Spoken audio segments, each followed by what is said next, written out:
Defendendo a liderança da Série C, o Guarani enfrentou o Confiança na noite desta segunda-feira na Arena Batistão. Pelo outro lado, os donos da casa precisavam pontuar para deixar a zona de rebaixamento. Desfalcado, o time de Hélio Cizenando não contava com a dupla de zaga titular. Maurício Antônio cumpriu a suspensão automática após o segundo amarelo e Jonathan Costa foi vetado pelo departamento médico após sentir dores no joelho. Como a defesa alternativa, o Bugre sofria com as finalizações do Dragão.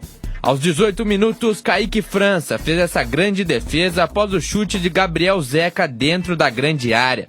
O Guarani buscava surpreender o Confiança nas transições rápidas ao ataque, mas sem sucesso. Mesmo com a superioridade no duelo, o Confiança não conseguiu abrir o placar. Fim do primeiro tempo e tudo igual na Arena Batistão. Logo no primeiro minuto da segunda etapa, PK encontrou Maicon Aquino em cobrança de falta, que cabeceou para o fundo da rede. Gol! Maicon Aquino do Confiança! Maicon Aquino com a 9 estampada na camisa, meteu pro fundo do gol. Na sequência, outra bola parada puniu o Bugre. Mais uma vez, PK levantou a bola na área, na cobrança de falta, e Maicon Aquino marcou de novo para o Dragão. Aquino de novo!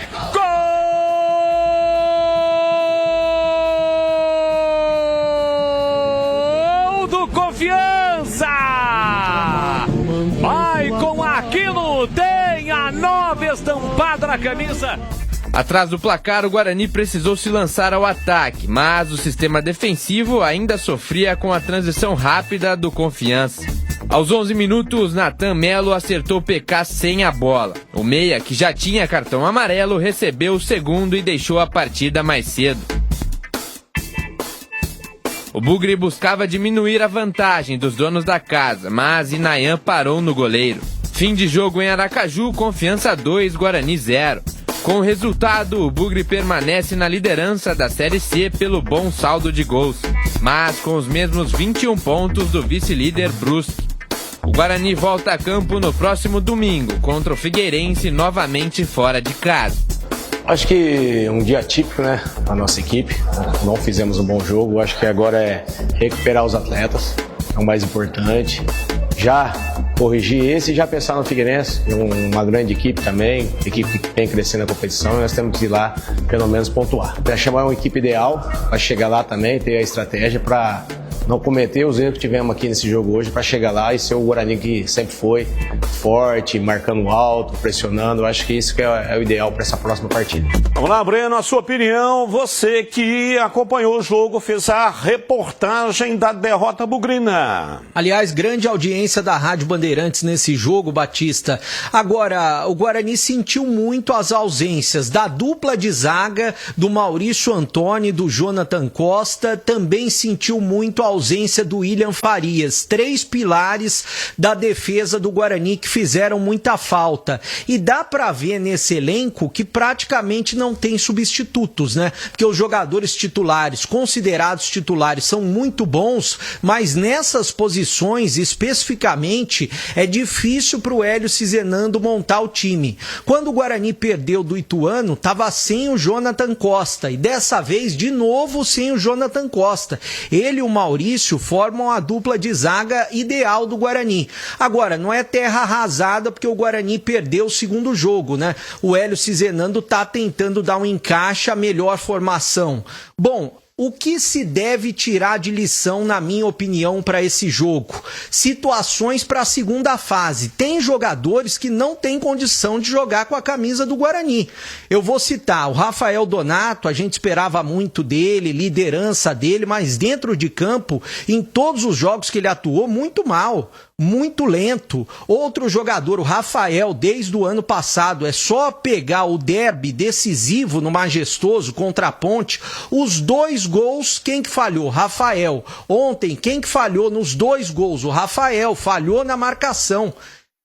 por mais que o Kaique França tivesse falhado na saída do gol, o Rafael estava marcando nas duas situações e ele não conseguiu marcar. O Natan Melo, por mais que ele seja um primeiro volante de origem, ele joga melhor como segundo. Como o primeiro, não dá. Ou utiliza o Ralf ou vai atrás do mercado de outro jogador. O Edson entrou no segundo tempo, ele é melhor do que o Rafael e é melhor do que o Rafael Donato. Os dois zagueiros da base que o Guarani tem também são melhores, tanto o Matheus Póvoa quanto o Nicolas. E o Maranhão ficou claro, o Maranhão não serve nem para ser reserva do Guarani. Ele tomou o terceiro cartão amarelo, tá fora do próximo jogo, mas o atacante, centroavante, tem que fazer gol. E o Maranhão, além de não participar do jogo, não faz gol. Ele tem à disposição o Hélio Cizenando, o Luca, tem o Kevin, tem o Herbert, que é o artilheiro do time. Ele tem que mexer no time.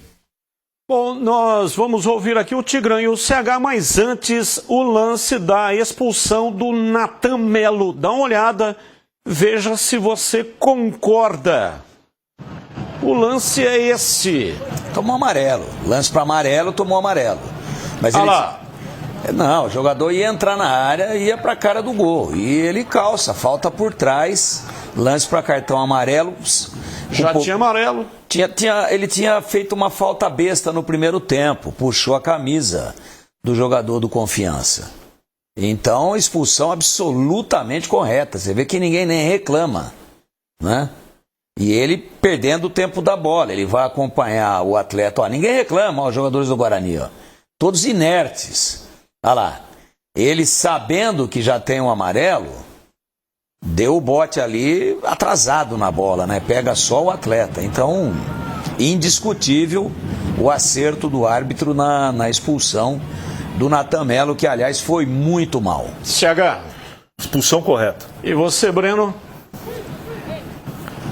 Para mim também expulsão correta. E um outro detalhe, Batista, o Inayan, que entrou no segundo tempo, também não tem condições de jogar no Guarani. Teve uma bola cara a cara, o Guarani poderia ter diminuído. É um jogador muito abaixo da média desse elenco. Expulsão correta. Já tinha o cartão, falta para cartão amarelo. Bom, Tigrão, a sua opinião sobre o jogo, mas esse fato preocupa, viu? O Guarani não tem banco.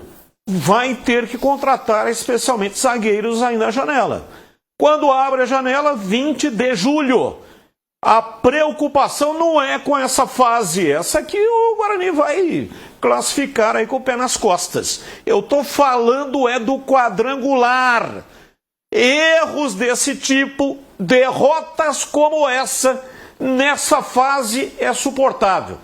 Agora, no quadrangular, arrebenta com o time.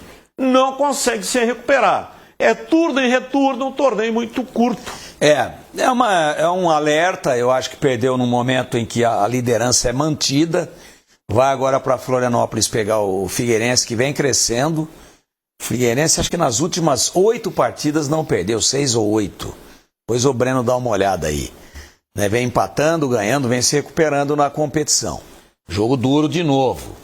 Então a gente está dizendo aqui da atuação tenebrosa da zaga do Guarani e especificamente no primeiro gol a falha também, que não é comum para um goleiro do padrão técnico do Kaique França. Foi um erro técnico. Ele perde o tempo da bola. E o Rafael também não participa, está lá colado. Sequer ele atrapalha o jogador do Confiança que fez o gol. Então uma coisa tem que ser bem colocada aqui. A atuação da zaga, olha, de novo, parece replay, só foi um pouquinho para trás. A atuação da zaga muito ruim? Sim. Não deu encaixe? A Rafaelzada aí não deu encaixe. Não teve jeito, né? Foram presa fácil. Agora, eu pergunto, um time que vinha marcando gols em profusão e que dali do volante para frente não tinha desfalque nenhum, tomou 2 por falhas, por que não fez 3? Porque não jogou também.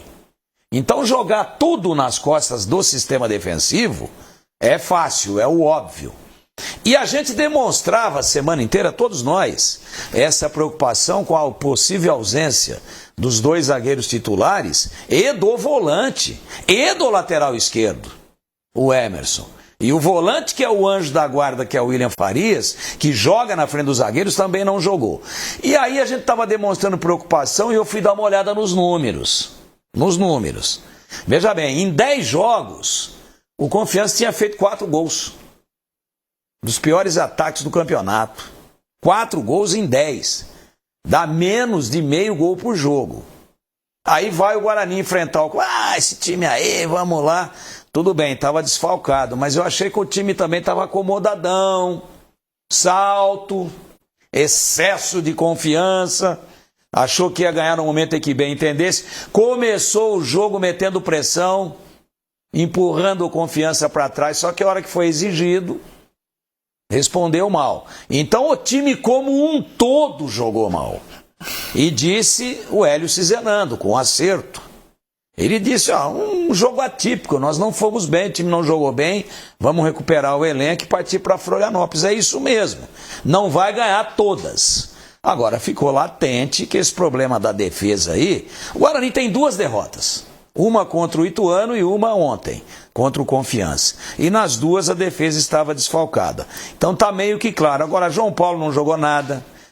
Natan Melo não jogou nada, o Carlos Eduardo, que vem arrebentando, não jogou nada, o Cachoeira foi uma tragédia, do Maranhão não preciso nem falar, é uma insistência que a gente não consegue entender, né?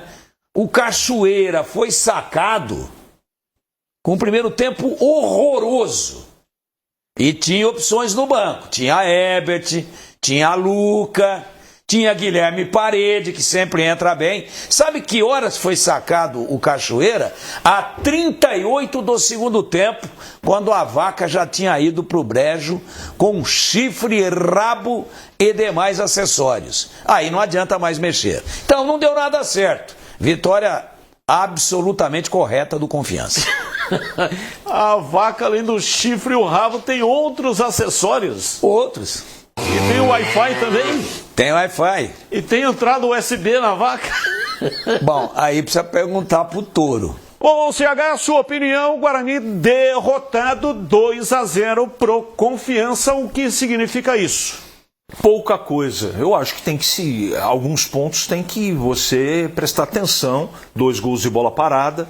Mas o Guarani jogou com a zaga reserva, sem ritmo de jogo. Tanto o Rafael como o Donato não jogam a bola que eles jogaram ontem. Ontem eles foram muito abaixo. Como o time todo foi abaixo. É muito difícil o time atravessar o campeonato todo vencendo, jogando bem. Ontem o Guarani não foi bem, mas eu não vejo motivo para nenhum tipo de alerta. Evidentemente que eles têm que conversar internamente, tomar 2 gols de bola parada não pode acontecer, os gols que o Cachoeira perdeu não pode acontecer, a participação do Maranhão foi muito pequena. O João Paulo eu não ouvi o Bolis narrar algum lance do João Paulo. Carlos Eduardo, figura decorativa. Então eu já falei 4 e poderia citar aqui uns 8 que jogaram muito mal. Quando isso acontece, o time perde, não tem jeito. Estou sempre falando aqui que 70% dos gols, em média, sai de bola parada. Nesse jogo contra o Confiança, 100%. Então tem jogo que é 50%, tem jogo 25%, tem jogo que não sai nenhum gol de bola parada. É por isso que, em média, é 70%. Tem que treinar. Bola parada ofensiva e bola parada defensiva.